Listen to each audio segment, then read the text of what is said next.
Step 1, wake up early, gonna rise with the sun. Step 2, get some good, some food in you. Step 3, think real hard about what you wanna be. Step 4, everybody just do your thing. Wake up, today's gonna be a good day. Wake up, today's gonna be a good day. Wake up, today's gonna be a good day. Wake up, today's gonna be a good day. Wake up, today's gonna be a good day. Wake up, today's gonna be a good day. Wake up, today's gonna be a good day. Wake up, today's gonna be a good day. Yo, set your affirmations, aspirations. I got shit to do, the aftermath of preparation. Good food, good mood, blood in circulation. One step at a time, yeah, that's how you make it. Set a goal you control and the steps you take them. I try to pick one thought, have some concentration. And if I make a mistake, it's called education. I try to do this every day, call it replication. Wake up, today's gonna be a good day. Wake up, today's gonna be a good day. Wake up, today's gonna be a good day. Wake up, today's gonna be a good day. Wake up, today's gonna be a good day. Wake up, today's gonna be a good day. Wake up, today's gonna be a good day. Wake up, today's gonna be a good day. So life ain't easy, yo, I think there's a reason though. Ups and downs, just like every different season, yo.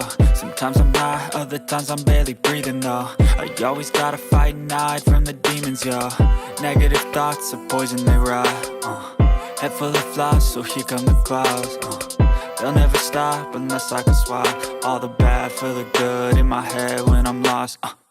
Yeah, so I'ma fake it till I make it. Positive thoughts are overtaken, I got patience. One day at a time is how you operate a cadence. A flow, you grow, you show yourself a foundation. Stay away from all the shit that causes temptation. I know that I like to do it cause it's sensation. I live my life in my head like a narration. Don't expect greatness, do my best, man, I'll take it. Wake up, today's gonna be a good day. Wake up, today's gonna be a good day. Wake up, today's gonna be a good day. Wake up, today's gonna be a good day. Wake up, today's gonna be a good day. Wake up, today's gonna be a good day. Wake up, today's gonna be a good day. Wake up, today's gonna be a good day. Wake up early, gonna rise with the sun. Step 2, get some good, some food in you. Step 3, think real hard about what you wanna be. Step 4, everybody just do your thing.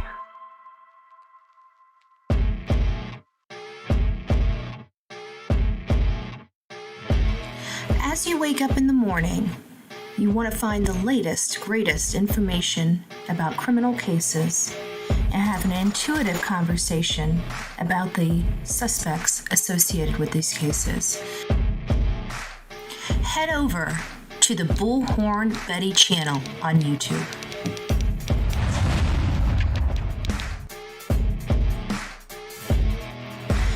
Breaking news right here on the Bullhorn Betty channel.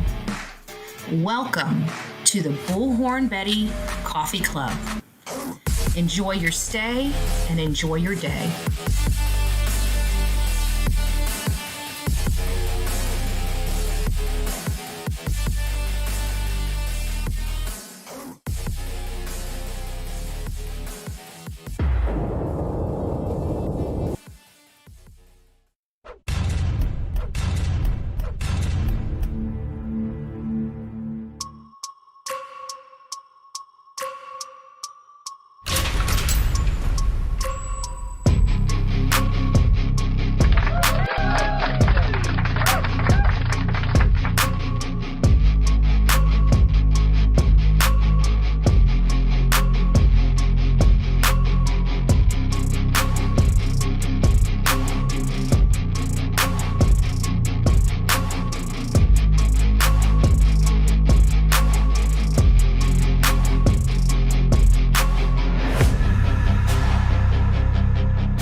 with me at 6 o'clock in the morning.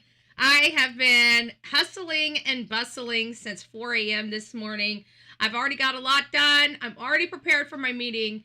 And the only people that kind of got the shaft are you guys this morning. So we're going to go ahead and get into it. Hey, good morning, Steffers. Mama Jax, good morning. Good morning. Which reminds me, I just saw you over there on the vertical. If you guys are on the vertical stream, you'll see the breaking news above my head. If you're on the horizontal screen, you'll see the breaking news behind my back. That'll tell you which stream you are in. You're more than welcome to be in either stream, but if you are new to this channel, you might want to be on the horizontal stream so you can speak freely. Over there on the vertical chat, we've got it set up for 5 days, so only the people that have been around for a while really are over there communicating, and we do that because we don't have that many mods to share around to all of the channels, so we try to make it a little more difficult on the ones that aren't being monitored as much. But we have our beautiful Sonia up in the house, a nice, bright, and awake. I don't know how she does it, but she does it, and here she is. So good morning, Sonia. It's nice to see you. It's nice to see you. And we don't have too many people in the chat this morning. So Blue Wolf became a member yesterday, and it's going to hit all of our previously set up lives, just like any other person that becomes a member. It's going to be on all the lives from this point forward. So it's going to be pretty interesting. Melanie Eeyore Blues, it's nice to see you. Our beautiful Sonia. Thank you so much, Melody. Sending love to Love Machine, because I'm a love machine. I hope you have a good day today, BHB. Everyone else, love to all. Thank you so very much. Thank you, thank you, thank you. Who else do we have? We have me, we have Nightbot, we have Sonia, we have Dreaming of Blue Skies and Sandy Beaches, but not this morning because she's up with all of us. Steffers is blessing us with her presence really, really early in the morning. Mama Jax, it's nice to see you. Good morning, good morning. And Jenny, it's nice to see you. Machete. Hello, hello, love. Hello. I hope everybody's doing well. And then, of course, we have the folks over there on the vertical chat. We got 14 of you. Good morning. And we got Diana, Pat, it's nice to see you guys over there. Turtle Bits, it's nice to see you. Love Bug, big hugs and kisses. Phil, it's nice to see you. And our beautiful Sonia's over there. Reminding everybody, come join us on the horizontal. But if you guys like the vertical and you're just kind of listening, you're not really communicating, and you're not really saying hi to anybody, but you're good. You're good. You're good on any chat you want to be on, all right? You're even good if you didn't have me on a screen because you're just listening. You're just listening. We've got a lot to go over. A couple things are political, but we're driving back into some of the true crime stuff. There's a lot of stuff going on, including, I heard, a dentist and his wife gunned down. It's becoming a little brutal out there. A 70-something, an elderly lady being pushed in front of a train. Yeah, there's a lot of stuff, a lot of ugly stuff going on. Who does that? And it being a medical student? Like, what the hell is wrong with people? You know? The hell is wrong with people? So we're going to have to be very vigilant out there in our society. And most of this is happening in places that are like New York. We got New York people that watch the Bullhorn Betty show. We got people from New Jersey. And not only that, but crime happens in the safest communities in our country. Okay? And in the safest communities of our country, crime happens often. I know you don't want to hear that. You want to think that you're safe, and we want you to feel safe. But we also don't want you to be out there thinking and not being vigilant and thinking you're okay and something happening to you. We'd rather you have a little bit of scaredness in you, right? So keeps you kind of on your toes, right? We don't want you getting too complacent because this world's crazy. This world's crazy. We got people from all over this world that come here. Phil, one of them, crossed the pond. And I can tell you just from these conversations that we have and I see in the chat, crime is everywhere. Folks, okay? Now, people can say, oh my God, look at the states. They have all these guns. Look at these mass casualty events. But let's face it, we have Australia, which has one of the toughest anti-gun laws in the world. I mean, not to an extent. And they were victim of terroristic threats and terrorism. We just had, on New Year's, or Christmas, I think it was Hanukkah or something like that. Anyways, whatever the case may be, there's evil all over this world, and we are never going to be able to legislate our way out of evil. So it's up to each and every one of us to keep ourselves safe and sound, okay? And not rely on other people. I know we pay law enforcement a lot of money, but by the time you call, look at this teacher, this Zoe Welsh. She in North Carolina, she was a teacher, and what happened? She's literally on the phone with 911. There's not enough time. Things happen in a split second. You've got to be prepared to save your life, and calling 911 isn't doing that. That woman was a sitting duck. She most likely didn't believe in guns. She most likely didn't believe, in locking these criminals up. And I don't want to harp on her because she's a victim and nobody deserves what happened to her. But it's a valuable lesson to be had here. A valuable lesson to be had. Just my opinion. Just my opinion. So we're going to get into a few political talking points. I got 1, 2, 3. Yeah, I got 3. I got 3 little, clips that we're going to throw out there just because, I don't know, just because I want to. Just because I want to. Hey, Libby, Amber, it's nice to see ya. Just because I want to. So, do I have it up here? Is this it? There we go. There we go. Now it's on both screens. There we go. There we go. Some of this stuff I think is funny. Our audience members send us some of this stuff. I will tell you. I will be honest with you. Weird about all of these left-wing protests over Venezuela? Other than the fact that they're simping for a violent dictator about 2 seconds after screaming "no kings" in the street, just set aside that rampant stupidity for a second and check this out. This is New York City. See this sign right here? Remember that. Because this is Chicago. Same day, same sign. This is Orlando. Same sign as this one in New York City. Boston. Same signs, same day. San Diego. Clear on the other side of the country. Same signs. And all of this was hours after news broke that the United States had arrested Maduro. Gosh, I wonder how all these signs get made so fast. Almost as if it's being funded by really deep pockets or something. Because there's absolutely no way that a bunch of purple-haired, oat milk latte-swilling hipsters from coast to coast managed to mass-produce a bunch of professionally printed signs in the 5 hours between 2 a.m. and 7 a.m. just in time to march through half a dozen major cities by 10. Not without being bankrolled and supplied, which is a question you'd think that the media would ask. But no, none of this is grassroots. It's not real. It's being manufactured in a communist factory by elites who are looking to get rich off of left-wing stupidity. So y'all notice anything weird about all of these left-wing protests over Venezuela? I'm just saying. And we got a lot of stuff that's pulling down on a lot of our bandwidth here. Because I went outside of X and YouTube and we're doing publications today because I didn't have a whole lot of time to do a lot of research because I had 2 hours to get a shower, wash my hair, put a face on, get dressed, shave my legs, by the way. Yes, they're shaved. I haven't even put lotion on, so I've got to still lotion up, right? And I had to prepare a show for you. And I had to prepare for my meeting. And I had to look great. Not good. Hey, girl mom. Whispering Winds. Faye, good morning, loves. I hope you're doing well. We're just kind of kicking the breeze. We're just passing on the love. Because I'm the love machine. Ow! Told us not to do. All right. If you guys don't know who this is, this is one of the first conservative. I didn't even know there was conservative comedians. I didn't know there was conservative rappers until I met Forgiato Blow, but I still love Forgiato, right? I still love Forgiato. I call him friend. Never met this guy before, but I've loved his work. Discuss politics and religion. Now we have a world full of dipshitiots that don't understand either politics or religion. Some labels don't go together, folks.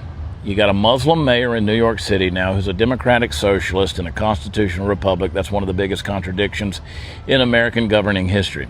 Islam in its governing form doesn't separate faith from law. It believes divine law should rule society. Socialism believes government should control society, but America's Constitution says no, government exists to protect freedom, not define it, not control it, and not enforce religion. You with me so far? You should be. Both Islamists and socialists are collectivists, which means they put the group over the individual. Our republic was built the other way around. The individual over the group, liberty over control. So sure, somebody can hold these titles, but the philosophical differences behind them are going to collide with the very system that protects their right to believe those things. So if you forget that, we're going to trade freedom for control and call it progress. So now you have a certain level of mental retardation, and yes, I mean those words, mental retardation by the very definition of the words, in New York City, cheering for Zohran Mamdani.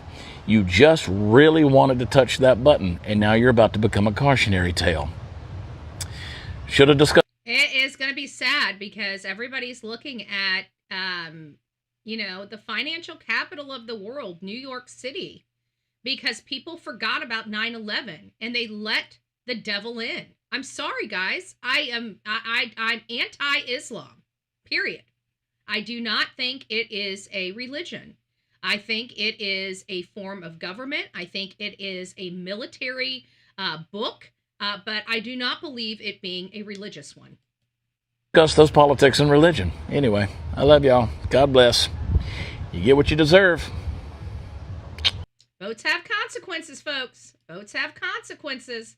So I wanted to come here. This is where we're going to start lagging because this is where all the advertisements are. So we're going to kind of go through this very quickly. I'm going to get in and get out. And this is really talking about, the U.S. capture of Maduro tests the limits of China's diplomacy, And so this is actually, we're not in unique waters. This is not the first time something like this has happened. So there is a path forward for it. I've looked into it. Thank you. I appreciate that, Amber. I still have allergies. My nose is still going to keep itching. I don't know what it is. It's like I was telling my mom, or maybe it was the neighbor. Maybe I was telling Glenn.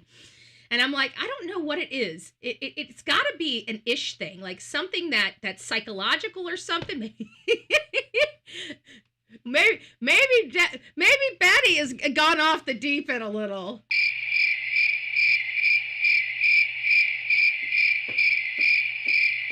I don't know, but I was telling my neighbor, I'm like, I don't know what it is. Every time I go live, the tip of my nose starts itching. I don't know what it is. No, don't have an itchy nose any other time. But the minute the cameras go on, I'm here talking to you. Maybe it's the wind. Maybe I got a little hair on the tip of my nose, right? That just that moves when the fan's on. I don't know what it is, and maybe it's just being in this chair. I don't know. Okay, folks? I just know every time this camera comes on, my nose is itching, okay? It's a thing, okay? I don't know. Just like I don't understand how people that are on the camera all the time never sneeze. I don't know how many times we are here talking and I'm like,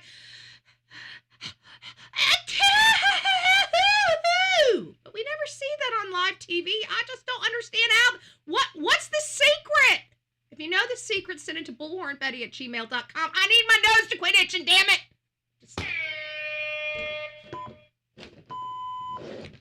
Okay. Oh, and we forgot Sonia's in here and Robin isn't. So we're not going to be able to go over what was said yesterday, but we will rip it off because we are on January 6th. So we're going to have to wait a whole blessed year before Christmas is here again. So that's what it was. If Robin, if you're coming in on the replay crew, good morning. Good morning. Treat yourself to the last of the darn holiday cookies. I do have a 10. I officially have a 10 on my dresser in my bedroom. And I won't tell you guys that I wake up in the middle of the night and open the 10 and get something and chew on it. I don't know why I do that, but I told you. Thank you, Amber. Oh, Pink. It's nice to see you, love bug. Happy New Year. I hope you had a great time. I hope you had a great New Year and Merry Christmas and all the good stuff. Love. See, I'm already doing it right there. You guys saw it. You guys saw it. Now you guys are going to notice every time I'm up here, I'm touching my nose, and you guys are going to know why now. Betty's nose is itching. She must be live. She must be live streaming. Oh, good gracious. What's wrong with me? What is wrong with me? Okay. So this is testing China's strength. So China's top diplomats accused the U.S. of acting like a world judge by seizing Venezuela's leader, Nicolas Maduro. No, he wouldn't. Let's just be very, very clear. This man would never have come under fire. We would have never been over in Venezuela if we didn't tell them over and over again, we are sick and tired of the damn drugs. We're sick and tired of the drugs that are coming over the border, and they keep sending them. Donald J. Trump tried to work with the Venezuela president to put an end to it so no more Americans are poisoned by this garbage. And he goes out there and tells the whole world, come get me. Okay. You got it. We're going to go over there and we are going to get you. Okay? And you will come over here and you will stand trial because we have tried like hell to work with Venezuela to quit getting that poison thrown. We've got people that go out at night and film these zombies in our street. Those people out there that are zombies that everybody calls entertainment has mommies and daddies that love those children. Most of those people have children that love their mommies and daddies and don't even know when they're ever going to see them again or if they'll ever be normal again. And this is happening all over the country and all over the world for that matter. All right? This stuff is not just coming here. It's going everywhere. So we've had it. This is an invasion of our country and they're killing our American citizens. I don't know what you call that. I call that a national security threat. And everybody here should probably think of it as the same thing, in the same way. Just my opinion. But you guys got to remember, those people out there that are slumped over, those are somebody's child. Okay? That's somebody's child. That's not entertainment. It's not what we look at. My heart bleeds when I see that. I can't watch it. It does something to me. When I see people like that, it does something to me in a very, very personal and emotional way. But for the grace of God, there go I, right? One of those moments. And it's very heartbreaking for me. BHB, you're going to get in a fight. That's why your nose is itchy. Oh, good gracious. I've been fighting since I walked out of my mama. Okay, I got this. Let me at him. Scrappy Doo, right? Let me at him. Scooby. I'll get him. Big Mac Mike. It's nice to see you. Good morning. Good morning. Come on, sticky button. I don't like that sticky. Look at that. I'm hitting it. Of all the ones to be sticky, it's my laugh, and I don't have a laugh over here.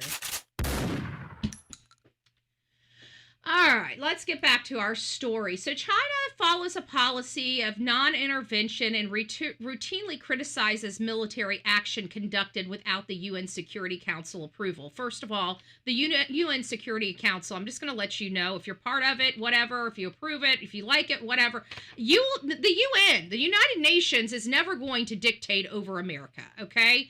We'll play nice with them. We'll have diplomacy there, but let's just not forget that we are the strongest nation in the world, okay? We're not going to be taking orders from people that don't know how to close their damn borders and protect their damn citizens, okay? I'm going to tell you that right now. We're not going to be taking any advice from those types of people, and quite frankly, that's the UN Council. So the UN Council can kiss America's big red, white, and blue butt, okay? Just to put that into perspective, in case they didn't know.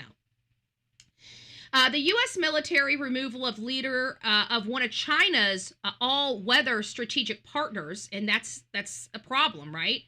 From his capital in the dead of night, it will be a litmus test of Beijing's assertion that it can play a role in resolving global hotspot issues. And I don't think they're prepared for that, because most of the time it's China inspiring these global hotspots. So to have this, but with it being a major ally to China, which again, concerning, because this guy was in our hemisphere. Venezuela is in our hemisphere, not the other hemisphere.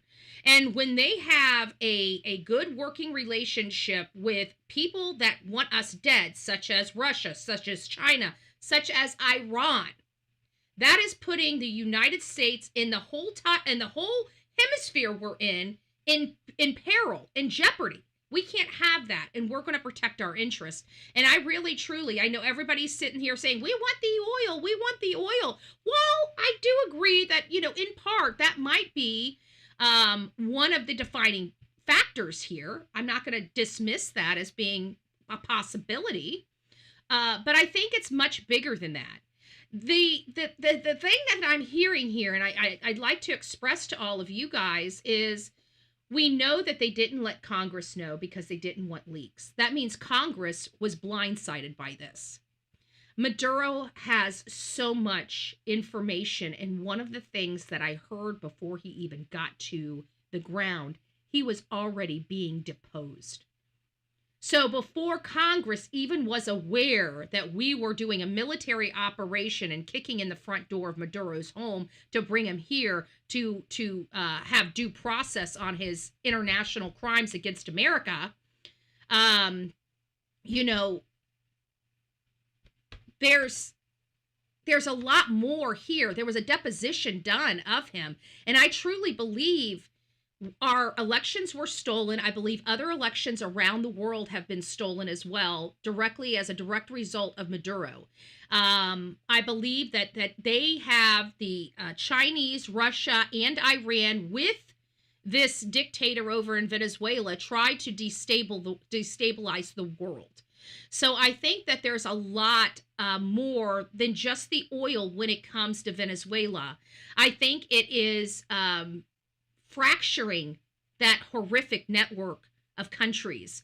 And he's doing things specifically against America, where China, Russia, and Iran really aren't. You see what I'm saying? Because he's the one getting the boats on our shores for all this poison. He's the one that the president has said, listen, stop sending the boats. And he refuses. So we started blowing up the boats. He still kept going. He ended up putting a submarine under the water and trying to get it to our shores. We're done. Okay?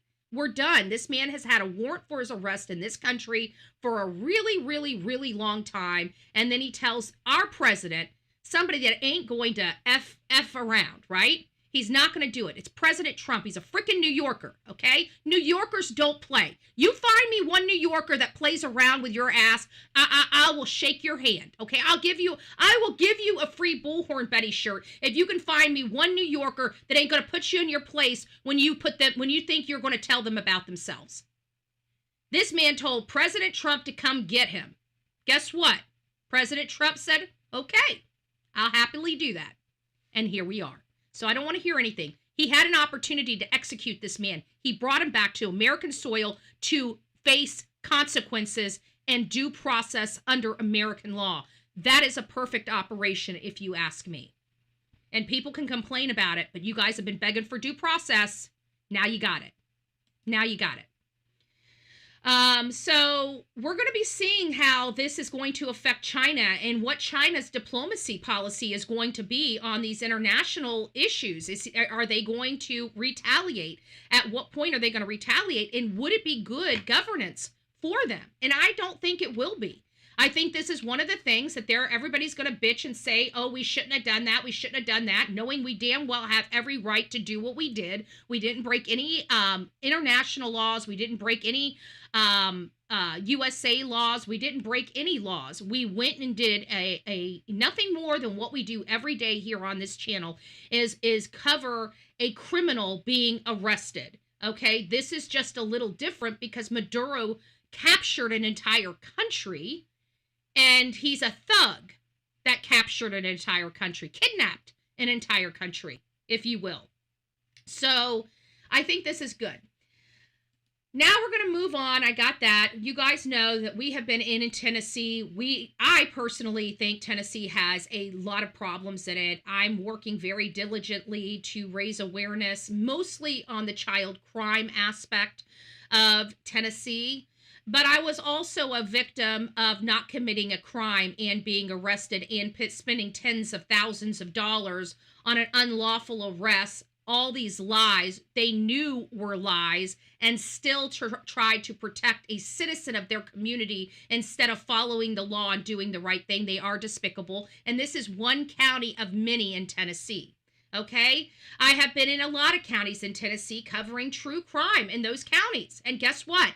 I don't like Tennessee law enforcement policies. Okay? I'm not saying I don't like law enforcement there. I think people that get into law enforcement, the majority of them do it from a good place, and we should commend law enforcement that do it. They put their life on the line, and every single day we lose law enforcement around this country, and it is sad because they have families, they love their community, and they deserved to thrive in that community instead of having their life, snuffed out. However, it's becoming very clear that they have poor training in Tennessee. This goes beyond the pale. They continuously arresting people that they are deeming under the influence, that are literally taking blood tests and proving they have no alcohol or drugs in their system. I'm sorry, that is terrible training. Okay? Terrible training. This is happening so much that we keep hearing about this going on in the news in the state of Tennessee. And this was dropped about 6 hours ago. I think it is just an update on the story we previously provided to all of you guys. Oh, and by the way, if you guys are on the replay crew, good morning. It's nice to see you. I'm sorry we had to do the show so extremely early this morning, but it was the only way that I could do a show and get and do all of this stuff. Trust me, I'm going to be one exhausted cookie this afternoon, which is why I'm not committing to any type of live when I get back here, because if I get back here at 4 or 5 o'clock, I would have been up and working for well over 12 hours, right? So you can imagine a 12-hour day is pretty freaking exhausting for you. Well, it's the same for me as well, okay? It's very, very exhausting. I work very hard, and today I'm going to be not here. I'm going to be doing community activism and work today. So... Investigation details hundreds of DUI traffic stops where the person arrested ended up being completely sober. Not surprising, numerous lawsuits have been filed over the issue. Now this new data shows it's happening in departments all across the state. Here's News 2's Kelly Milan. All across the state. How do they get their officers trained so poorly? And if they're trained this poorly in DUI, what else are they trained poorly in? You guys know I have a problem with their policing on child crime cases. I literally think that I call them idiots, and I'm not trying to be disrespectful to the actual detectives. I know their heart is in the right place. I just don't know how in the world their education in training is garbage. And how nobody is pulling their head out of their butt and realizing they have these made. And I've been screaming about this for years, folks. You know, and they're like, oh my gosh, we're so shocked that this is happening all over the state. Well, maybe you need to come over to the Bullhorn Betty channel, because we've been covering it for years. For years. I am a victim of Tennessee, okay? I was arrested when I didn't commit a crime. In Tennessee. So bet your ass I'm well aware of the issues. And I'm just shocked that their news has their head so far up their rear end, they're none the wiser. This is why we hate mainstream media. We've been talking, how long have we been talking about this? Can somebody give me an answer? I mean, because the first case I covered was Gabby Petito.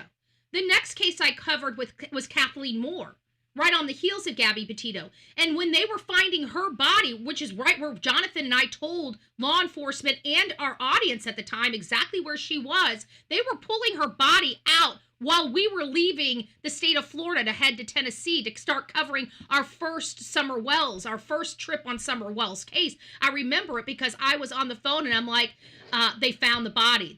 And we were literally hitting the Florida-Georgia line when the body was being pulled out from behind Colin Knapp's house. So I remember this like it was yesterday, okay?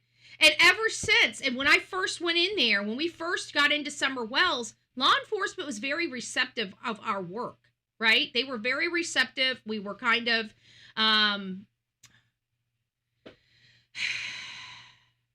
we were just very bold, okay? We jumped out of cars with cameras and phones and microphones, right? And just put people on the spot. That was kind of our shtick. Back when we first started with the Summer Wells case, is there were so many people, we needed to get down to the bottom of it, so we just figured shock and awe was the perfect strategy for that. And so we found out a lot of information and went to the detectives. Detectives very receptive. They met with us for, I think, like a total of 2 hours over or 4 hours over a 2-day period, 2 hours one sitting, 2 hours another sitting, and that's kind of where we were, or maybe it was something like that. I can't remember. I know we met with them twice. One to tell them we were in town, one to tell them, some of the findings that we found out.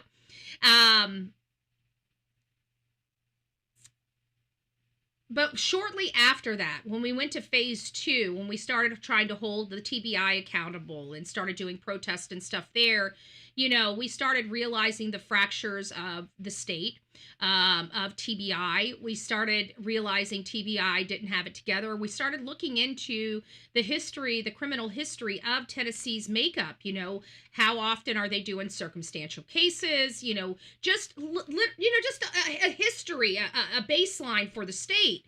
And we realized the state doesn't do circumstantial cases. And we're very much a data-driven country now. Everything is electronic. Everything is done by electronic means. Your food stamps are no longer mailed to you. You have an electronic mean. You have a card, an EBT card that you use that has a PIN number in. You've got credit cards. You got cars that track you, smartwatches that track you. Hell, your jewelry is even tracking you this day and age. Your earbuds are tracking you. You can't go anywhere without being tracked. So whenever you hear of a state that is anti circumstantial case, you got yourself a problem. That tells me that there's something blocking them up here. It's a training issue. Okay, when you look at a state and see that they very rarely touch circumstantial trace, you know that you've got a block. Somebody is training these people to think that circumstantial cases are bad. They're not teaching their people correctly, and that's the first. So I identified it, in my opinion, in the prosecution of Tennessee, but I had not quite labeled it being a law enforcement issue. By the time I wrapped up with the Summer Wells case, I realized we had a law enforcement issue, but I thought maybe it was just in Hawkins County because we knew the sheriff there was kind of wishy-washy. He's bad. Okay, I don't like the sheriff. Any sheriff that allows their children to get away with horrible crimes and don't hold them accountable or somehow influences their outcome, they are a piece of shit to me, okay? We don't have and have nots. We don't have a good old boy system in this country anymore, and that is a good old boy system where you're trading your status for a favor to get your son off out of trouble from being in jail for 20 years for diddling with kids. I'm sorry, Ronnie Lawson should have been in jail right next to his son for what he did there. He should have been in jail. He's a criminal in my book, okay? I'm not going to change my stance on that because he influenced the outcome of his sick son's case, and his son is sick in the freaking head. And he covers his son's ass, and he's been covering his son's ass his entire life. It's sick. And so I thought it was just because Ronnie Lawson was corrupted, right? Well, come to find out, this is all over the state of Tennessee. So hearing this from these talking heads on their news saying, we found, well, the report said this is more widespread. Well, no shit. That's what Bullhorn Betty, has been saying for years. But guess what? I didn't have to spend $2 million of taxpayer money for common sense just so we could have it in the black and white. I want to know how much that report cost the state of Tennessee to actually have common sense. You needed to pay $2 million for a report of nothing but common sense because you're too stupid to actually think for yourself. That's the way I think of Tennessee. Tennessee's stupid. Tennessee is stupid. If a lot of people are using the RTARD word. If you want to talk about the RTARD word, if we were to assign a state with the RTARD word, Tennessee would be my RTARD. Okay? Tennessee would be my RTARD. I don't understand. Are you being arrested? I'm being arrested? I don't know why. What happens when you are sober and get arrested for a DUI? It sounds rare, but it's now backed by data. According to the Tennessee Bureau investigation, 419 people in Tennessee were arrested for a DUI in 2024, despite having no alcohol detected in their blood. Stephanie Fair is one of them. You haven't had any alcoholic. It makes you wonder. Were they doing it for funds? Because you got to remember, every time somebody is arrested, the jail gets money, the state gets money, the attorneys get money. And guess what? You as the DUI person, you have to pay. Is this another fraud on the people by the government? I mean, we've been having a lot of fraud. We know people need money. This is a lot of money. I can tell you there's been at least 20 people. Think about it. Every single one of those cost about $20,000, right? So you've got several $1 million per every 10, right? 200,000. So 10. I don't know. My math, I can't think of my math on the top of my head. But if I'm calculating it, you guys get it. It costs a lot of money. And who's benefiting from this? Attorneys, the state, the prosecutors, the defense, the public defenders. They're all getting money. They're all getting money from this. Okay? So let's not forget. That's why I don't like DUIs. You know, all the mad moms and stuff like that. I love you. I'm sorry that your child or your family were killed by a drunk driver. I'm sorry. But this is a misdemeanor charge. And when you have a misdemeanor charge have more financial responsibility than a felony, we got a problem here. That to me violates the law. All right?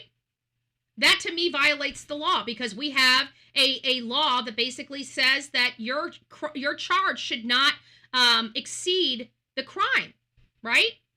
And so if we have a misdemeanor and all misdemeanors are charged at $2,500, why is this one $20,000, $30,000, $40,000, $50,000 for a low-level misdemeanor?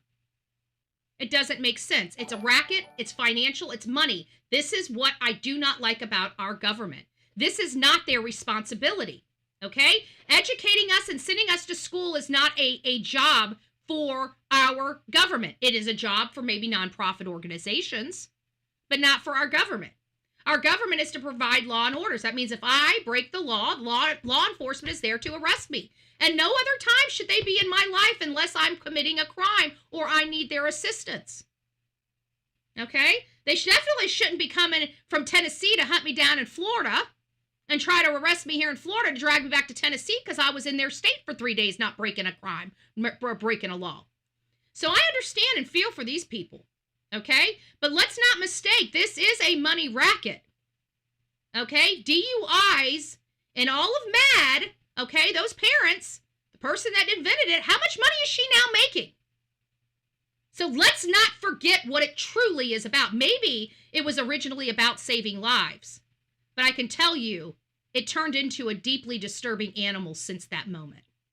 Okay? MAD and what they do to our justice system is an abomination. And I'm saying that wholeheartedly. I'm saying that wholeheartedly. I love the idea of MAD, but I hate what MAD became. Okay? I hate what MAD became. I hate what SAD became. It became a money racket. That's it. folks. Unfortunately, that's the way the cookie crumbles. So let's keep listening. No, sir. Today or last night? No, sir. I all my life. I get migraines. I can't drink. All my life. All my life. What do you do for work? I'm a mom of 4. You're a mom of 4, so you're a stay-at-home mom? Yes, sir. Okay. All right. What I want you to do is I want you to face my car. Okay. Place your hands behind your back. Why? Because you're being placed under arrest for DUI. Fair's arrest dates back to June of 2024. In a lawsuit, Fair alleges the trooper improperly administered field sobriety tests, handcuffed her. I can tell you, I can never take a field sobriety test. I have equilibrium problems. This is something that they don't even take into consideration. I'm deaf in one of my ears. People have no earthly idea Matt is no longer run by moms. It's political. And yeah, that's what I'm saying. It may have been a good idea at one point, but it has become a money racket. I want to put an end to it. Okay? I am anti-Matt. I'm anti-SAT. I'm anti any type of government that sits there and puts these bold things. This is a misdemeanor. A misdemeanor. And this is a misdemeanor that will literally put you in a poorhouse. It's sick. And this is being abused across this country. Trust me, it's not just in Tennessee that this lady's going through. And this is going to cost this lady tens of thousands of dollars to fight the system. You know what, Tennessee? F you, F you, F you, F you, F you. Okay? I'm sorry. You are a danger to the citizens of your state. You are officially a freaking danger to the citizens of your state. You are a danger to the children. But now you're just a danger to everybody. Just a danger to every blessed body. Shame on Tennessee. Illegally induced her to consent to a blood draw and took her to jail. After months of waiting for test results, the blood draw showed no alcohol detected and no basic drugs detected. What's going on? So she almost hit me. I come up to the car and it just reeks of alcohol. And I'm like, have you had any of them? She's like, no, I'm coming from an ice cream bar.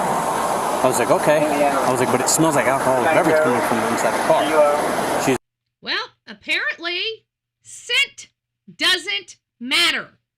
Because let's face it, what happens if she was going to the grocery store and she picked up a 12-pack of beer? What happens if she left it on and maybe there was something there? Let's say a rake, one of those little rakes. And she stuck stuff on it and one of those rakes poked a hole in her beer can, her husband's beer can, right? And so now there's beer smell in her car. So now she's going to jail for a DUI because her car smells like beer? Or how about it's something else? What if she just had nasty socks or gym bag in there because she's borrowing her husband's car? I'm sorry, some of that stuff smells a little funky, and you don't know what kind of funk you're smelling. Is it alcohol? Is it dirt? Is it sweat? It just smells funky, right? It smells like a bar. Maybe your husband's an alcoholic and he likes to play, football with his friends, and he left his bag in here, and you smell beer coming out of his clothes. That was this is poor training. Poor training. One of the things that they teach our officers here in Florida is that smell doesn't matter, right? It's an indicator, but it's not an end-all be-all, right? Even the marijuana. That stuff lingers for a while. I mean, take my vehicle, for example, when we were down in Georgia. Dolly would hotbox in the car, okay? Whenever I turned the car smelled like, marijuana for 6 months. It was somebody in my chat. I'm like, I don't know what I'm going to do. I fear, I told you guys, I'm like, I am fearful that I'm going to get pulled over and get searched. My car's going to get searched because it reeks of marijuana. And somebody told me about Monster. And so I didn't believe it, but it's an original, your original green can Monster. Well, they told me to go and put that in the car, pop the top and put in the car for a couple days, and it will take all the smell out of the car. And I'm like, no way. And it just so happened to have a Monster from that very event because people sent out a bunch of drinks and Monsters and stuff like that. So I popped the top and stuck it in the car, And so, believe it or not, by the grace of God, The marijuana smell after 6 months was truly gone from the car, and it took me popping a top of a Monster to get that smell out of my car. But if I had gotten pulled over, you mean to tell me that if I was in Tennessee, I would have been arrested for possession of a controlled substance when there was no possession of a controlled substance in my car? It was just the smell? And it was something that I didn't even do. I'm just saying. Just, I'm gonna get in trouble. I want to do it. I'm just saying, at least I want to have a little bit of fun before I go clink, clink, right? If I know I'm going clink, clink, Betty's getting wild. I'm just saying. If I knew I was going to go to jail in Tennessee and I was going to have to take a ride, I would have made sure it counted. I'm just saying. I would have. I roll like that. I'm just saying. Did I tell you I was a wild child once upon a time? I think I still got what it takes. People like Betty. You're much different than it's been 20 years since you've been like that, Betty. I don't think you got what it takes anymore. If you did, I think you forgot about it at this point. I'm just saying, Betty. He's like, yeah, no, I have a drink. I don't drink. I was like, well, how'd she do on the test? You can see it in her eyes. Her eyes were bouncing. Fair. Oh, how did she do on the test? He asked her, and he wouldn't answer about the test. Oh, you could see it in her eyes. I will tell you this. My mom has had eye problems her entire life. She's had to wear thick contacts on her eyes. Well, those thick contacts irritate her eyes. So she walks around with her whites red, okay? And it's simply because of the thickness of her contacts on her eyeballs, okay? Her eyeballs look better because they've come out with a lot of technology this day and age. Plus she's had, the LASIK eye surgery. So some of that stuff has been minimized. She doesn't have to have those thick contacts anymore. But my mother had very thick contacts that she had to wear, and it irritated her eyes all day long. She adjusted to it, but it didn't take the redness out of her eyes. So this whole thing about we can look at somebody's eyes and see it, bull crap. Because there's people that have medical conditions that have your eyes bloodshot red and that don't do any drugs or alcohol. Because I can tell you, my mama's straight as a freaking arrow. When we were growing up, my mama did not drink. She did not smoke. She did not do any of the funny stuff. She was a good mother, a good Southern mother. The house was clean from top to bottom all day long, every day. She took very good care of us. We didn't have dirt on us, right? And our entire family and home was spick and span. That's just how we were raised. Okay? So the lady didn't do anything funny, but her eyes were always bloodshot red. If my mom was pulled over today with this right here, she'd be going to jail. That's nuts. Oh shit, you can see it in her eyes. No, you can't. A former Bravo TV reality star and singer says the arrest followed her long after the release. Fortunately, Stephanie suffered tremendous harm from having her mugshot and a description of the incident. Yeah. And you know what? Tennessee should be facing freaking court hearing from Bullhorn Betty because they did the same thing to me, just not on a DUI. It was a chumped up charge. Posted all over the internet. The data only came to light after a new law passed last year, requiring the state to release previous years of DUI arrests where blood tests later show no alcohol detected. It is such a widespread issue in the state of Tennessee, they're forcing them to produce a report. Every law enforcement needs to be retrained in Tennessee. According to the TBI, the State Highway Patrol made 37 arrests for DUI in Nashville. The Sumner County Sheriff's Office made 16, and the Laverne Police Department made 11. Over 400 improper arrests related to DUIs, sober DUIs. Wow. And all of those people, 400. They're talking about 400. Let's do 400. Let's find out what... Of course, my other phone's not in here. Let me do it over here. Let's see what 400 times $20,000. That is $8 million for the state. Between public defenders, prosecutors, the fees from the courts. You're talking about $8 million. $8 million. This is a financial racket. Nobody makes this many mistakes. Nobody makes this many mistakes. I'm sorry. It's hard for me to believe that this many mistakes are truly being made when it comes to the DUI processing. I don't know. I have a little bit of a problem. Here's the one I was talking about, an elderly lady right here. Medical student. Yeah. Medical student here. Pushed a 72-year-old man into a moving train on a random New Year's Day attack. A medical student. One that's going in before the people to say, hey, your life matters to me so much I want to save it, right? And then he effectively ends a 72-year-old person's life. Now, I don't know if this person has died, but look at this, okay? I'm sorry, I have a problem. Why in the world would this medical student push some old 72-year-old something? I wonder if the guy was a Jew that was pushed in front of. I wonder if this was a hate crime. This is starting to feel very hate crimey. Okay? Very hate crimey. This happened in New York, Bronx, New York. A medical student has been charged with attempted murder in connection with the random subway attack in the early hours of New Year's Day.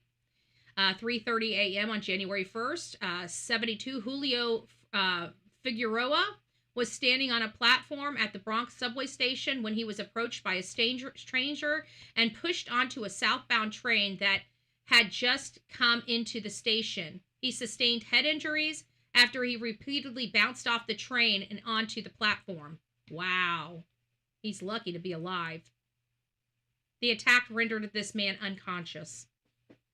And a 29-year-old Anton Alishin, a medical student, I wonder where he came from. The Post reports that Ashen previously worked as a doctor in Russia. But hey, let's just keep letting these animals come to our country. I mean, we got enough Americans to kill. Don't worry about it. I'm sure it'll take a while before they get to all of you. I'm sure it'll take a while. So don't worry about it. We'll just keep the borders open, right? Just keep the borders open, the people coming, whatever the case may be. So we've been covering a quadruple homicide out of Lake County, Tennessee, right? And his name is Austin Drummond, which, again, another Tennessee case where a man should have been locked up in custody and never released because he was charged with attempted murder while in custody, in prison, nonetheless. And yeah, I know, Amber, Russia. I'm telling you, we have a lot of people that should not be in this country. Okay? Bad guys come into this country with a whole bunch of excuses. Look at all these Somalis that decided to defraud the America. You think that other people aren't defrauding America in other ways to get here? Lying on applications to get here? To cause destruction in our streets? To cause instability around this country? You guys need to wake up. Okay, we have a lot of people that want to see the United States fail. And as you're seeing, people are becoming more and more brutal. And they're being more and more brutalized. So we've got to be careful here. We really, really, really do. So one of 4 people's charged as an accessory in the Austin Drummond case is pushing for his charges to be dropped. Eric Weiss' attorney claims Wise knew nothing of the 4 murders in Lake County that Drummond is charged with carrying out. Oh, thank you. Who is that? Aaron, thanks for being the newest subscriber. If you guys are in the vertical chat, this is just a reminder. You might want to come over to the horizontal chat. The vertical chat, you have to wait 5 days to talk. Over here on the horizontal, we only make you wait 20 minutes. So if you'd like to come over here and hang out, that would be great. We are considering lowering those thresholds now that things have calmed down on this channel a little bit. We'll see how it works out and see if we can lower those thresholds so everybody can kind of come here and chat about these cases like normal people, right? And hopefully that will be the case in the near future. But for the time being, we'll just kind of, check this out and see how things are going to go for a little while. So they're saying that Eric Wise wants his charges dropped. His attorney claims Wise did not have money to buy a phone for Drummond, which he's accused of doing. Wise attorney says he will not be accepting any kind of plea deal. So when I hear things like that, then it tells me that Wise's attorney believes he's on the right side of things when it comes to this, that the bar is so low, or that they have some wiggle room, or his clients produced him enough information that he truly believes his client's story, which, believe it or not, can be the case. When you go to people, like when it came to my attorney with all the stuff going on in Tennessee, I had to convince my attorney, the one that I've got, I'm not going to say his name publicly unless we do a meeting or an interview or something like that. But at the end of the day, I had to go through a lot of stuff. I had to send him over 600 videos. I had to, get transcripts and put links. I had to convince him that I did not do or say any of this stuff online. And so once I proved to him that these were all lies, now I've got a man willing to fight for me in my corner, right? But it took a lot of money and a lot of time and a lot of stuff to get that done. So when I hear stuff like they're not going to be taking any plea deal or anything like that, he feels like his case is tight. He must have already received some discovery, realized the discovery is weak, and maybe trying to railroad their client. They cannot withhold, the state cannot withhold any exculpatory evidence toward their client. Anything that can help prove his innocence or prove their conviction, everything has to be turned over. And if it's not, then they're doing wrong. The prosecution is doing wrong, and they shouldn't. So the 4 victims were found dead on July 29th on Carrington Road, and that's in Tiptonville, approximately 40 miles away from where the 7-month-old girl was dropped off in Dyer County in a yard earlier that day. The Dyer County District Attorney's Office identified the victim as the baby's father being 21-year-old Matthew Wilson and mother 20-year-old Adriana Wilson, maternal grandmother Courtney Rose, and the maternal uncle 15-year-old Brandon Williams. So all these people were deceased at their hands. And so Eric Wise is saying, I didn't buy the phone. They're saying I bought him the phone, and that's why I'm an accessory.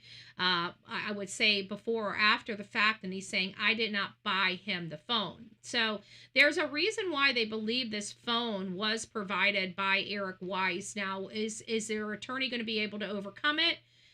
Maybe there's a possibility. I really don't know. But very interesting update on this. And many of you guys know just recently, Mel Koberger has broke her silence about her brother.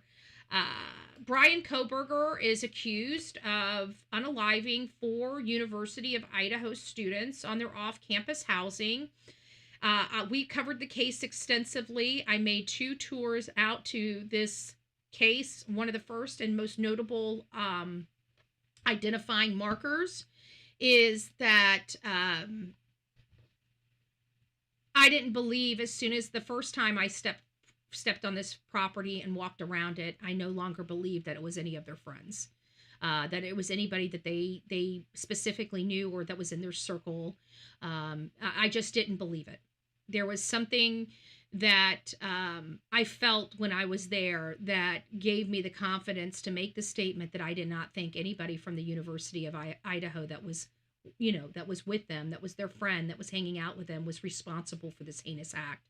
It was that moment that I had clarity that we were looking in all the wrong places. And I even spoke and told my audience that we're probably going to find out this person is somebody that none of us are looking at, and how right that statement was. And I had no idea that would be the case. But his sister, he's come under heavy scrutiny. His family's come under heavy scrutiny. How much did they know? Did they know that their brother, family member was going to be this serial killer or working toward being a serial killer? Did they know he was weird when he was, we had a lot of questions that nobody was answering. And it looks like his sister is finally speaking publicly about what had happened. So I'm just going to read this so we're all kind of on the same page. I'm not going to spend a whole lot of time with this because, the kids are gone. And I feel like no matter what, until this dies down a little bit, this case will always be about Brian Koberger and not the victims. And that's what hurts my heart the most when it comes to this case, because these kids should be honored. They should be the only focus of this from this point forward, but they're not. Brian Koberger's name is still popping up everywhere, and I just want his name to die. I just want him gone, right? I want him to do the same thing with what I want his name to go through, right? I want it just to die.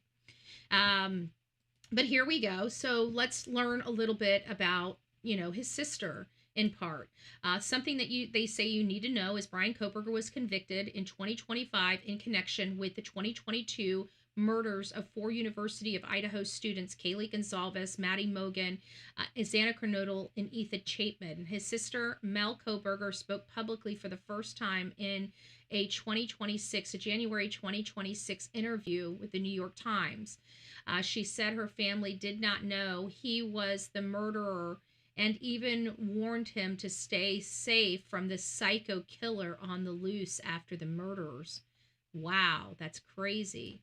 In 2022, Mel Kohberger's life was upended when her brother was arrested for stabbing 4 college students to death at an off-campus residence at the University of Idaho. Bryan Kohberger later pleaded guilty to killing Kaylee Gonzalez, Maddie Mogen, Xana Kernodle, and Ethan Chapin, and was sentenced to 4 life terms in prison without parole, plus 10 years for the burglary. After his arrest, the Kohberger family, Mel, his sister, Amanda, and their parents, Marianne and Michael, became the focus of tabloid attention and online speculation about whether they had known anything beforehand. Mel said she had no idea her brother was a killer. I have always been a person who has spoken up for what was right, she told the New York Times in January 2026. If I've ever had a reason to believe my brother did anything, I would have turned him in. So that kind of tells us something, because we heard that one of the sisters had called. I think that was rumor as well, folks. That interview marked the first time Mel had spoken publicly since her brother's arrest. Here's everything to know about Bryan Kohberger's sister and what she said about his crime. They were raised in Pennsylvania. Mel and her 2 siblings were raised in the Poconos Mountains in Pennsylvania, according to her interview with the New York Times. CBS News reported that their mother worked for the school system and their father was a maintenance employee. She told the New York Times that Marianne raised her children with Catholic teachings and that both parents imparted values of self-reliance, loyalty, and putting other people's needs before their own. I totally disagree with the teaching of putting other people's needs above their own. You are not a healthy, happy individual and cannot help other people if you yourself are not in a good position to be able to help people. So you should always, especially if you are wanting to help people, always take care of yourself first so you can be there for the people that you need to be there. I do not believe in that teaching at all. You need to take care of yourself. You need to make sure you're on good footing, that you have a stable life. And if you accomplish that, then you help others. Okay? You have to take care of yourself and put yourself on the right footing before you can help anybody. You are no good to anybody else if you have no ability to help them. Okay? So I just want to tell you, unfair for her to be bullied, though. She didn't know, but she did suspect her. For her to say that, actually odd, they weren't even close to the area. I'm from Pennsylvania, Amber says. I mean, to be fair, we all didn't know her brother was an unaliver. Yeah, but there were, Sandwich, come on. You know, I don't even think you really believe that wholeheartedly. I mean, we all have weird people in our family, and we all know that they're the weird person, okay? And they all knew that, he had some weird, I mean, even people wouldn't even have anything to do with them. I mean, they could have been in denial, though, but to say that they had no knowledge, I don't agree 100%, but in all fairness, I do believe that serial killers have a way of hiding this deep, dark secret. That's what allows them to work. I think Bryan would have been very, very successful if he didn't try to fight or be this person at that moment, because that's what caused the knife sheath to be left there. I'm not sure because we didn't hear the trial, I'm not sure if that knife sheath wasn't left there, if we would be here right now. he may have gotten away with it, folks. I mean, it could have been just that close to him getting away with it. Nobody had any idea who this man was. And from what everything I hear, it doesn't sound like there was a whole lot of cross-contamination with DNA except for that one spot. But I believe there were more things tying him together. And that may have been something that they would have been. But I don't know. No, I'm saying she knew. Oh, okay. Yeah. Gotcha. Now, did anybody, I mean, I'm sure they're in denial. Like if, for example, if my mom became a serial killer, sorry, mom's going to be like, really, Betty, this is how rumors get started. I know. I'm sorry, Mom. I'm sorry. I love you. But let's just say that my mom, is a serial killer. Okay. I know it's funny. Let's laugh about that because I'm laughing trying to put my mom as this serial killer. Jesus. Okay. Anyways, so if my mom was a serial killer and somebody tried to come to me and tell me that, we believe your mom's a serial killer, right? I'd look at them, I'd laugh in their face, right? I would be in denial. Now, has my mom done some weird stuff over the years? Maybe all that cleaning, that OCD, her coming into my room, waking me up every morning with the freaking, vacuum was just, her, Rocky Balboa, training, right? She's just wanting to make sure she gets all the DNA and hair fibers out of there. That's all. So maybe I look at a pie that, my mom really was super clean. I always thought her being so clean was really odd. I always thought there was some funny business with Mama Bullhorn, right? Like, why is she always this clean? Oh, because she's covering up that. Sorry.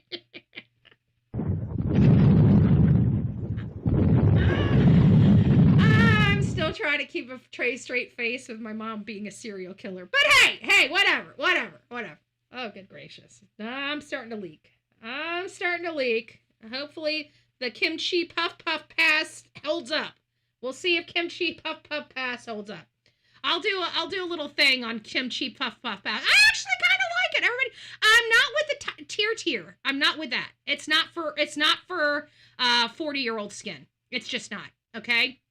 That tier stuff, that everybody's like, oh my gosh, why don't you just take all the, you young folks, you guys can use that. You guys got the skin to use it, but you get a little older, you start getting those fine lines. That stuff is not for 40-year-old skin. Okay. And it's definitely not for 50-year-old skin. So you babes out there that are just on TikTok and say, ooh, the tier. Oh, I just love it. Oh, it's going to match my skin. It's going to hide all. No. It's $25 for that, and I just want to throw it away. Actually, I got it to where I put it on, and then I fix it, and make it workable. But I don't like it. I'm not going to be selling tier. But the kimchi puff pass. I don't know. Kind of like the stuff. Kind of like it. Okay, I ain't gonna lie. All right, I didn't know about bacon before, right? I thought it was when you protest and you wear a hat and you turn red because you're baking out there in the sun, that's what you need to do. Well, no. Now we bake our face. Do you guys know that? Women bake their freaking shit on their face now. I know it wasn't tier. I was crying. No! I was crying. I always use cheap stuff. I love the cheap stuff. It does great. I don't know why everybody thinks they have to go buy $50 products. Like, I'm using Revlon primer. I'm using Maybelline Photo Finish or Fit Me foundation. I'm using, what is it? The Wet n Wild setting powder. And I'm telling you, I just bought like $100 worth of tier from TikTok and kimchi puff pass. I was thinking that did it come with the funny stuff? Did I get a twisty in there or something? But it didn't. It just came in pink and white. There was no green. I'm just saying. I checked. No green, folks. But that's all right. I see the puff pass part of it. I mean, yeah, you get something that works, you want to pass it around. All right? So we're passing some some powder around. Just a different kind of powder than we used to pass around. That's all I'm saying. I'm not doing this powder on the back of a toilet tank. I'm just saying, okay? I'm not going to be going into the bars looking for me some kimchi puff pass, baby. And I got Ivender and pink. And I like them. I like both of them. I'm wearing the pink right now. If you guys want to know, I think it highlights beautifully. I'm just saying. Don't worry, we'll have a link. If you guys are getting the kimchi puff pass, baby, you better buy it from Bullhorn Betty. Okay? That 0.00001% of commission that I get, that two. Go to my next pair of glasses. Don't know. I'm just joking. I don't even think I have it on it. Okay, anyways, let's get back to I don't know how we got so far off base, but anyways. So she told them that Marianne raised her children with Catholic teachings, and again, putting their needs before other people. I don't believe that. You put God first, okay? That's the only person you should be putting before yourself. It should be God, family, you, okay? And if you go God, you, family, I'm fine with that too, okay? I'm fine with that too. You do you, but always do you. Then you're there for other people. Please remember that. Please remember it. Anyways, Mel and Brian are bonded over shared interest in psychology and crime. She said the whole family was so proud when Brian got accepted into the PhD program in criminology at Washington State University. And again, I've looked at some programs, why he went so far away from home. I knew he had bought that. It wasn't until later, but I knew he had purchased that knife before he went there, because in my theory, after I realized who Brian was and I studied him and I started looking into him and looking into his history and looking into like that lady that wrote the book on BTK, the Rumslin lady, right? Catherine Rumslin or Kathleen Rumslin or something like that, whatever her name is. I started looking in there, and then I started realizing after hearing some interviews with people that he was associated with during that time, and I realized he was finding out about himself. That was the reason why he even got that puff pass, Betty. Yeah, there you go. I don't recommend getting the minis. I got the minis because I didn't know if I was gonna like it. I bought the regular one for the tier, and I didn't like it. I hated it. I literally hate it. I don't like it. Okay, I'll do a class on it, whatever, but I don't like the tier. Younger skin, if you're like under 30, maybe it'll work better for you. But I got like some scarring right here and some fine line. I didn't like how it made my face look. I'll just tell you. At the end of the day, I believe he picked that university for a reason. I think he truly wanted to hunt. I think he went out there to hunt.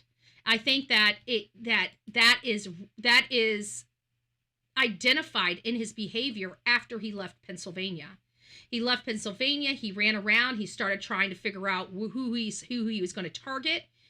I mean, he was there in July, and by August he had already made his mark.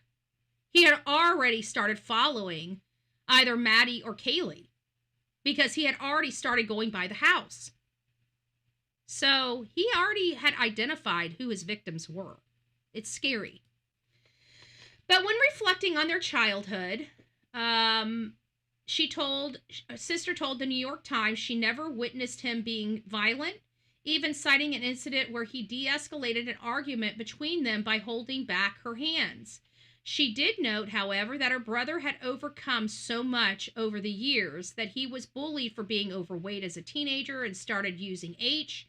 During his addiction, Brian once alleged he stole Mel's phone and sold it at the mall to buy more substances. Brian eventually went through treatment, which Mel claimed had put him on a better path. He started studying psychology at DeSales. So I don't think the H was because he was heavy. I think the H was because he was realizing he had a beast in him that he didn't know how to calm. And I think that the calming effects or the dope effect of H stopped that process of his brain from, and of course when he got better, he goes over to DeSales, and now he's programmed his brain to be this serial unaliver. He started studying psychology at DeSales University in Eastern Pennsylvania and expressed an interest in becoming a police officer. After news of numerous of the murders of Gonzalez, Mogan, Kernodle, and Chapin spread in November of 2022, Mel feared for her brother's safety. She knew Brian lived 15 minutes from the site of the killing and would often leave his door unlocked during late night jogs. Interesting. How would she know she wasn't here? Brian, you are running outside and this psycho killer is on the loose, she remembered telling him per New York Times. Be careful. He repeatedly thanked her for checking in and promised to stay safe. That had to have been weird. The month after Mel had relayed the message of safety, Brian was arrested. A month after, Brian was arrested at the family home in Pennsylvania. He had returned to their parents' home for the holidays, and Mel had spent Christmas playing TV party games. One night, she cut her finger while cleaning the kitchen, and Brian, who she said expressed disgust at the sight of blood, helped her cover the cut with a bandage. Well, he seemed perfectly fine with the scene he left. On December 30th, 2022, officers burst into the house in the middle of the night to make an arrest while Mel and the Koberger's other sister, Amanda, weren't home. Amanda was the one to break the news to her. She was like, I'm with the FBI. Brian has been arrested, Mel told the New York Times. I was like, for what? The Idaho murders, Amanda says. That had to have been freaky. Like, freaky. So Mel had pursued a career in mental health counseling and was training for a job as a mental health therapist in New Jersey. But she told the New York Times after her new employer became overwhelmed with inquiries, she agreed to leave the position before it formally began. So she lost her job because of this, or her career because of her brother, people looking in. And of course, we're going to look in, right? There's 4 people are deceased. I really don't care.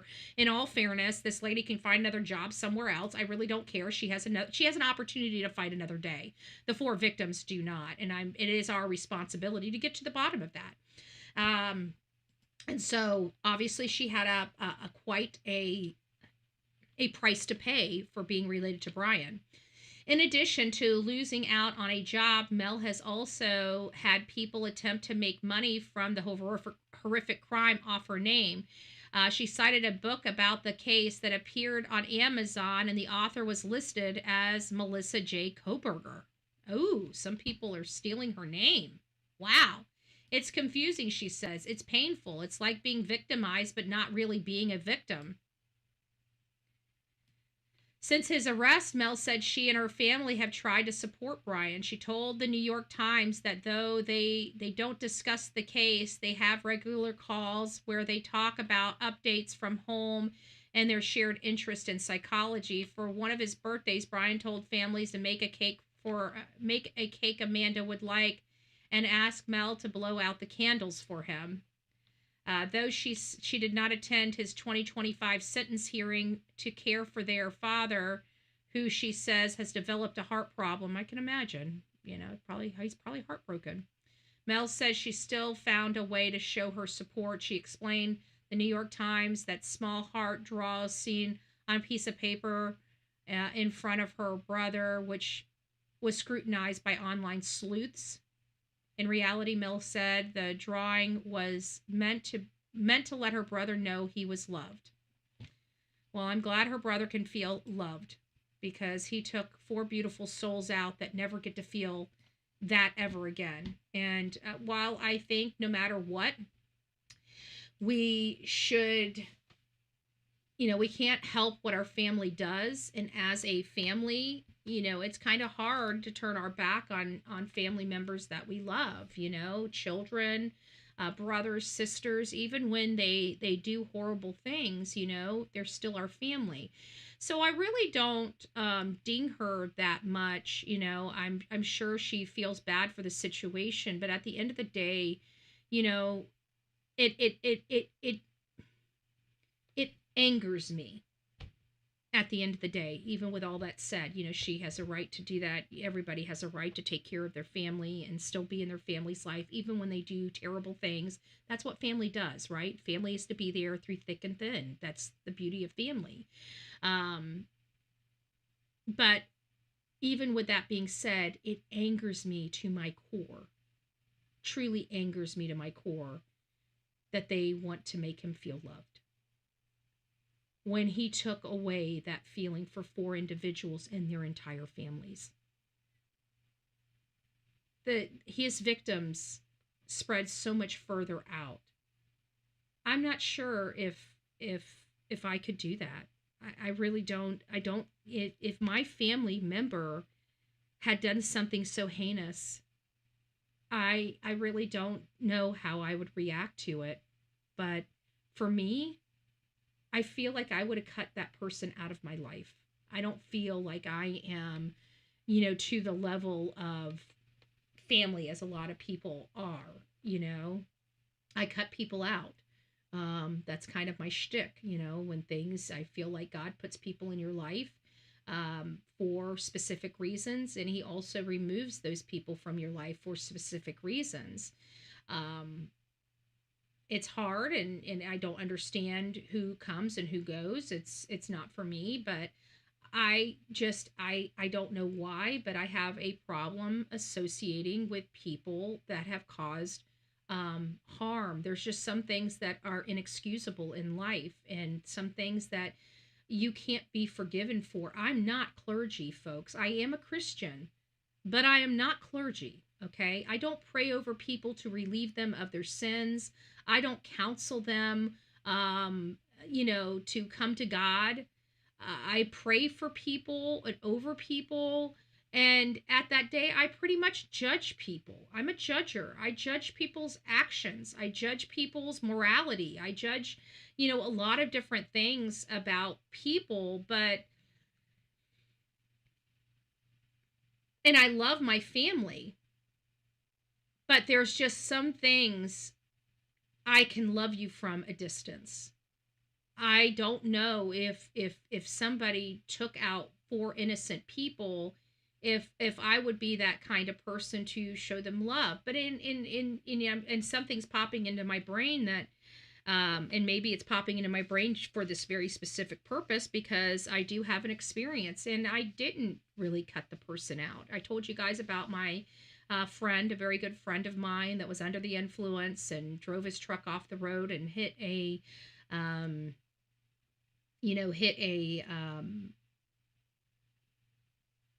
barn or a shed. It was a shed. It was a shed on a trailer park, something that people you would think would put like maybe their golf cart in. Well, nobody knew an entire family was sleeping on the floor in that shed. And when he crashed into that shed, he ended up, killing a pregnant mom with her first baby and a father. So the whole family was wiped out, and he's in jail for 40 years from that. And when this all happened, I did, write him and, told him happy birthday. And I think I did that to let him know that, he still has people out here that think of him. And he unalived people. The difference is with him is that his was a substance abuse, but it was an accident. He didn't plan to have this happen. It was a matter of time before something bad did happen, like with most people that are on substances and have addictions. It's only a matter of time before somebody is truly hurt, right? So it was one of those things. And so no matter how you look at it, there was people that died, including an unborn baby. And you guys know how I feel about that. So I guess in a piece of me, I guess I do have a little more, care, but I haven't talked to him in a really long time. I haven't wrote him in a really long time. I haven't reached out to his mother in a really long time. I haven't wished him a happy birthday in a really long time. I do still think of him, here and there. And I know he's in jail and dealing with the prison life. And it makes me wonder, is he really going to even have a life once he gets out? And the chances are probably not. It's probably going to be the same old, same old. I hope he changes his life. I hope he gets things together, but he's dealing with some serious time, 40 years. He's going to be an old man when he comes out of jail, if he doesn't die there. So, I mean, but again, that's not my family member. And if I look back now, I haven't talked to the man in over 20 years. So I guess it's one of those things where I really don't know how I would be. Obviously, back then when this happened, I was still trying to make sure that person felt like there, people out here still thought about them. Nowadays, not so much. Do I hate him for what he did? No, I do not hate him for what he did. I'm saddened that he put his mom through this, but I really truly believe the silver lining is at least his mom knows where he is, right? And at least his mom knows what he's doing, and at least she can sleep for the first time well at night, knowing that he's at least going to wake up tomorrow. There was a time when she didn't know. I can't imagine being a parent and dealing with that. I just can't. So. It's tough. I don't know if you guys remember this case, but I went down to Hialeah because a teen boy that seemed to have such a good life stabbed his mother. She had just had a baby, and he unalived her. He didn't hurt the baby. He just woke up one day and hurt her. And from everything that we've learned is, he was very close to his mother and everything like that, so we didn't really understand why. But he's accused of brutally stabbing his mother to death more than 2 years ago, and he was back into court, and wow, how much he has changed appearance-wise since he was, since this. So Derek Rosa faces first-degree, let me put this up on the big screen. There we go. Let me go here. There you go. There he is. Much different from what he looked like, years ago, which that's kind of what he looked like right there. I don't know if you can very, very vaguely see him here, but this, let me just play this. No, I don't want to play it. But I was just trying to show you a photo of him. But now he looks majorly different. Hair's grown out. So anyways, Derek Rosa is facing first-degree murder charges for killing his mother, Irina Garcia, who was found slain in the family apartment. I went out there. This is one that we were boots on the ground for the reporting of this. I even went to his school. Rosa is now 15. He was a great student. He was a straight A student. I mean, he was a good student. Like, none of this was all left field stuff. But he's now 15, but this happened when he was only 13 years old when he killed his mother, where he stabbed her more than 40 times on October 12th, 2023. Just very, very angry. It sounds like he raged and interrupted over him, and by the time he was done, his mom was dead. Police said officers responded to the apartment after the teen called 911 and confessed to what he did to his 39-year-old mother. After taking Rosa into custody, officers found Garcia in her bedroom next to the crib where her newborn was unharmed. Rosa later told detectives he stabbed his mother while she slept, according to the arrest report. He took photos of his mother's body and sent it to a friend on social media and told the same friend over the phone that he killed her. Rosa, who at the time was in 8th grade at iMatter Academy in Hialeah, is being charged as an adult and is being held without bail. He's in Florida, and we don't play when it comes to Florida. His trial is going to be January 26th. I don't know.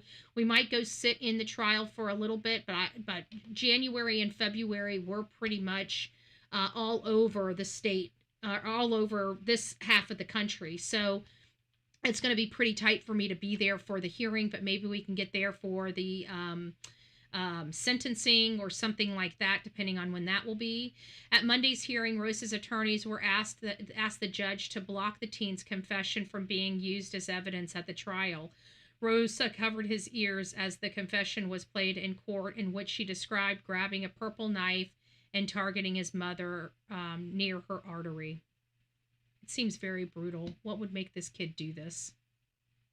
In the video, he said she screamed as he killed her, and then he took pictures of her body and sent it to an online friend. Prosecutors wanted to use the confession to secure a guilty verdict in trial and believe Rosa and was possibly driven by fascination with violence, including horror movies and disturbing online videos.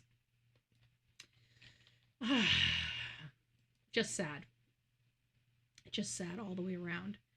And we all know about, we've covered this case very tenderly about this 11-year-old that was kidnapped, tortured, and abused. It seems like a 15-year-old helped make the connection between him and his captor.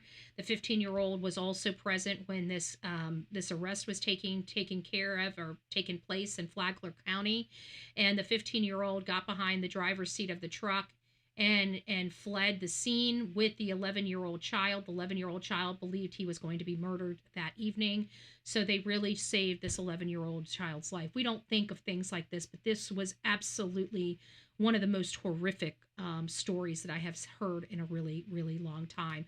So we will be monitoring that. And I also want to let you guys know that I just found out about this.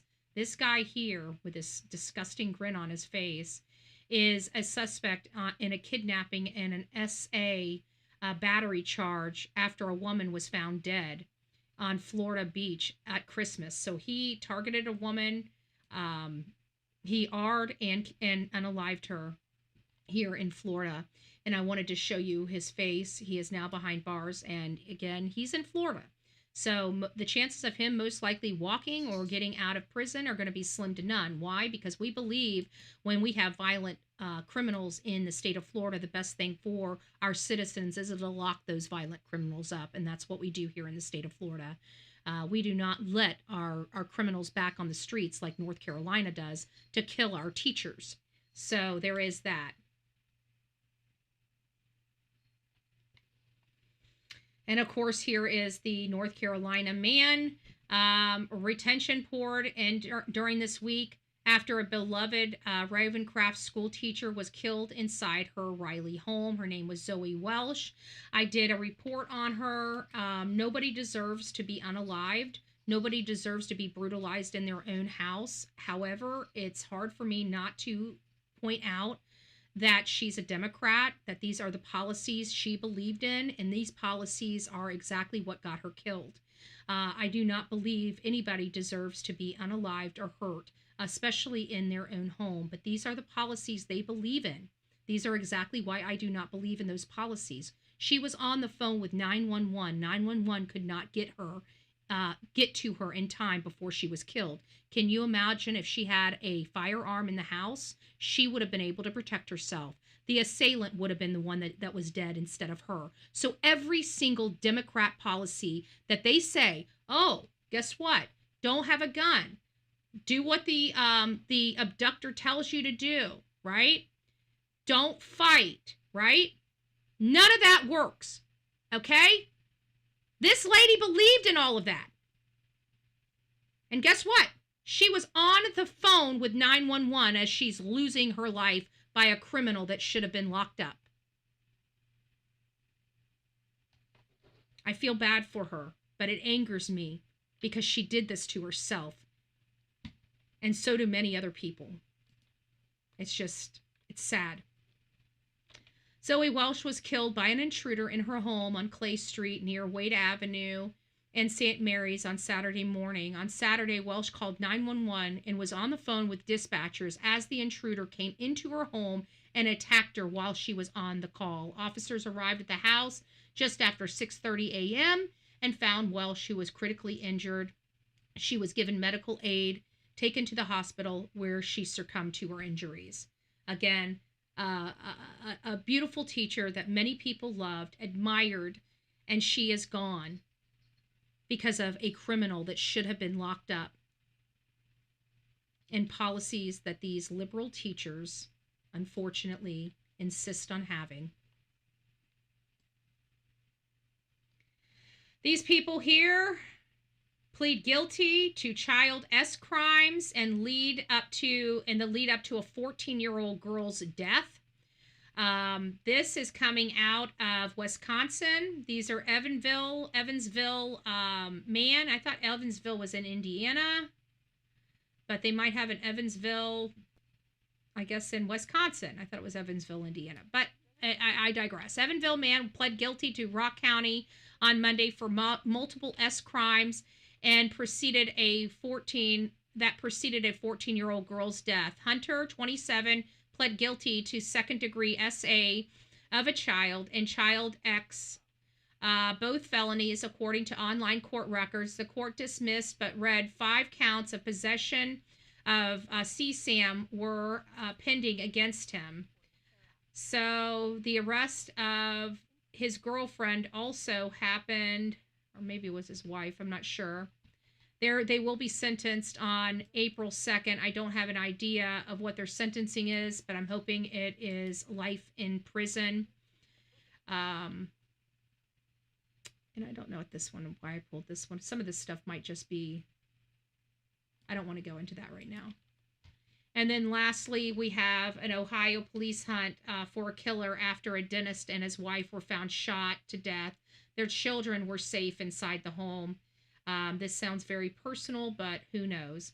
A manhunt is underway for an individual who shot and killed a dentist and his wife in Columbus, Ohio, just a month before their 5th wedding anniversary. The Columbus Department said officers responded to the house on Tuesday morning for a wellness check when they found Spencer and Monique Teep dead with gunshot wounds. Dispatch records state that Spencer was shot multiple times and Monique was shot at least once in the chest. 2 young children were found safe in the home.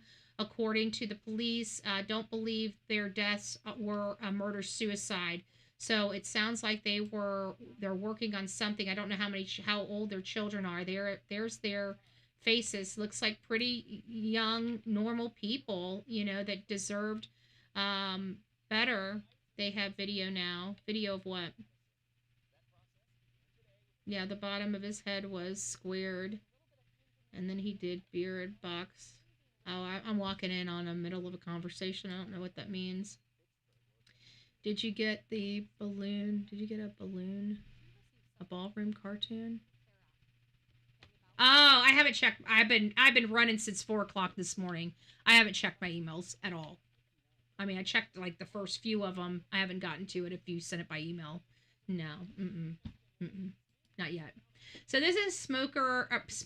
This is Spencer and Monique TP, I think, as Tepe, or maybe it might be Tepe. But it's Tepe, Tepe.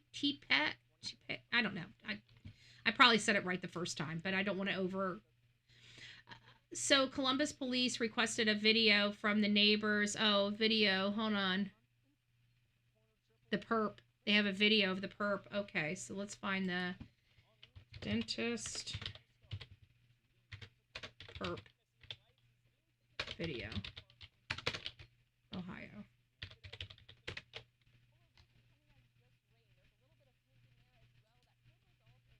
Okay, here it is. Thank you.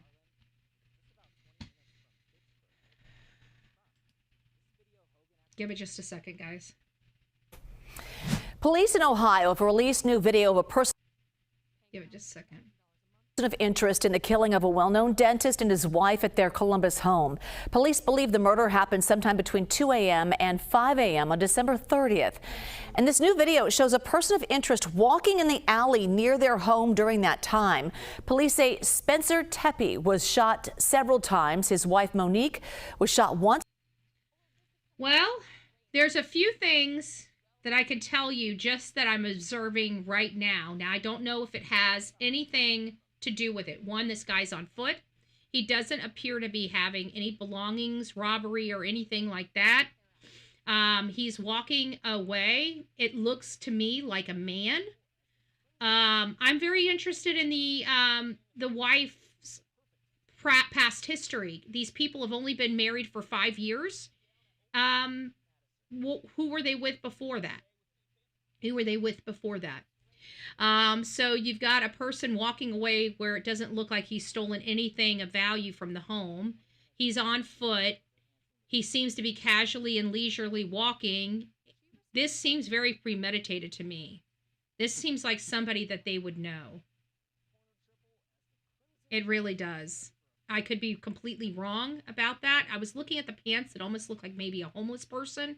But even a homeless person would have grabbed some booze, grabbed some cash, grabbed some jewelry, grabbed, something. And this person doesn't look like they're carrying anything, that they have nothing. So he is hiding, and he's hiding his face. Yeah. X had a restraining order, says it was mutual. X was military. There's your problem. So I'm pretty sure they're honing in on an X, because that's the only thing. What I'm seeing, I mean, if I saw a car here, if I saw some things being loaded up, we could say that the prime cause is this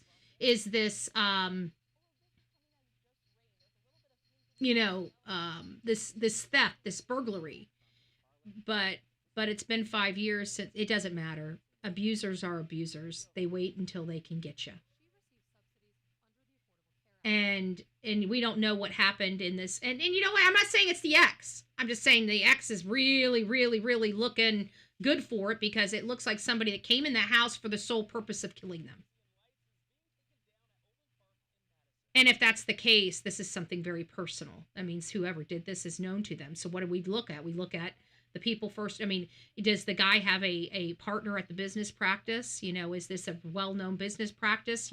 We need to learn those things, because money is the reason for a lot of this. And if he had a dentist practice and partners, and maybe they were about to have some financial, or somebody was stealing funds and they were about to be exposed by this dentist, there could be a lot of things that could go into this. But the first thing that I feel, looking at what I'm looking at, is a man, okay? And a big man, a thick man, a military-looking man here that has nothing from the house with him.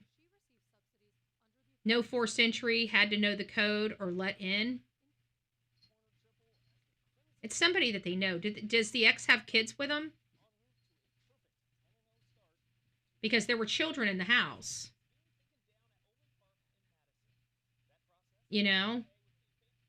But and let's just keep going through. Maybe we'll find out that there was something stolen from the house, and maybe it can lead to a burglary. But I'm seeing a man with hands in his pocket walking down the road. It is a man. We're not looking at it for a woman here. We're looking at a man, and I can tell by this video, we're not looking at a thin person. We're looking at a fairly thick person. In the chest. Investigators also say there was no sign of forced entry. They do not believe it was a murder-suicide. I don't know. Lots to be said, lots to be had. Guys, we did it. We freaking did it. I cannot believe I got through all of that. Literally all of that before 8 o'clock. So I'm very thankful that we were able to get through all of that. Guys, thanks for being here with me. I know it is extremely early. We started extremely early this morning. I'm very thankful we didn't have too many technical issues like yesterday. But we did it. We did it. All of you beautiful people that are on the replay crew, have an amazing Tuesday. If I have the energy, if I leave the meeting early and I'm not going to be talking anymore on any other things, and I come back here early, I promise you guys I will go live if I have the energy. If I do not have the energy, we will be back here tomorrow morning at 9 a.m. We're going to have several live shows tomorrow because we got to make up time for today, right? If we don't come back for a second. But tomorrow we might throw in a third show, right, kind of in the middle of our morning and our evening show. So we'll see what's going on. We'll see what kind of news is breaking tomorrow. We'll see what kind of information is flowing out. We are working on the Sebastian Rogers case and plugging in interviews. I'm not going to have time to go, Delilah, shh, inside voice. I'll be with you in just a second. We will plug in some of Seth's interviews and see what's going on. I do want to make this disclaimer, okay? I'm hearing that there is some breaking news going on in the summer, or in the Sebastian Rogers case. I don't know whether it's true or not. I can tell you from where I sit, it doesn't appear it has teeth to it. But we are trying to confirm information to find out if that's the case. But right now we're hearing it's not true. Whatever's going on about Katie may not be true. So just sit still. inside voice for Delilah. Yeah. So just sit tight. If we find out that something is not right, we will let you know. But right now we do not have Sebastian, so there's no arrest warrants without Sebastian. You guys understand that, right?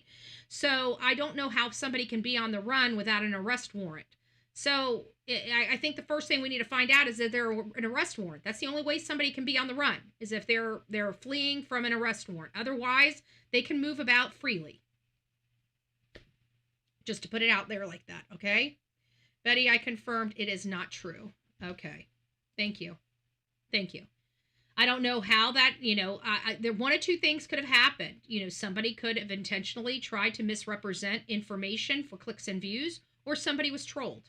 I don't see how it could be any other way, because it seems like we all have the same numbers that we can reach out to confirm information before we run stories, especially stories like this. I thought it was a very poor decision, and I'm going to leave it at that. Okay. I don't like misinformation to this scale, and I feel like there's a lot of misinformation, and I'm just going to remind our friendly true crime content creators, we're here for the truth, okay? The truth. You will get clicks and views for the truth. You don't need to make up truths to get clicks and views. I'm not saying that that's what the case may be or anything. I don't know what.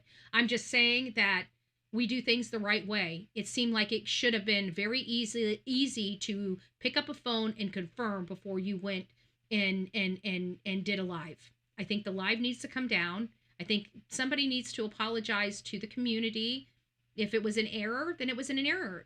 People make mistakes all the time. It's not a big deal, but it's how you handle those mistakes that become a big deal. Okay, and have me look at you like a friendly or like I'm not going to have anything to do with that person, right? So please and I'm sure that there's a lot of content creators just like me that are on the same vein. So when you have the respect of content creators, you don't want to lose that. So please do the right thing and clarify what had happened, and I think that should be sufficient. But anyways, guys, you listen to whoever you guys listen to. We do the best we can over here, but usually when it comes to cases that we have a good handle on, if we're not saying it, you might want to, but always if you hear something, send that stuff to us, because we never know, right? We do actually look into it. We just don't take somebody and just run with a story. We actually pick up a phone and find out the reality of that statement before we run a story. It seems like professional journalism, okay? I know that there's a lot of people on here that aren't professional journalism, but you are now in journalism, okay? So whether you're a professional or not, you're having a channel and you're being paid from that channel. Do your job, okay? You have a job to do. Do your job well. And I think that this is not a job well done, okay? So I'm just going to leave it at that. I just want to encourage people to do the right thing. I don't want anybody to think that I'm being mean to anybody or being rude or nasty. I love content creators, and I love the fact that people are keeping Sebastian's name, but there's a right way to do it and there's a wrong way to do it. That's all I'm saying, okay?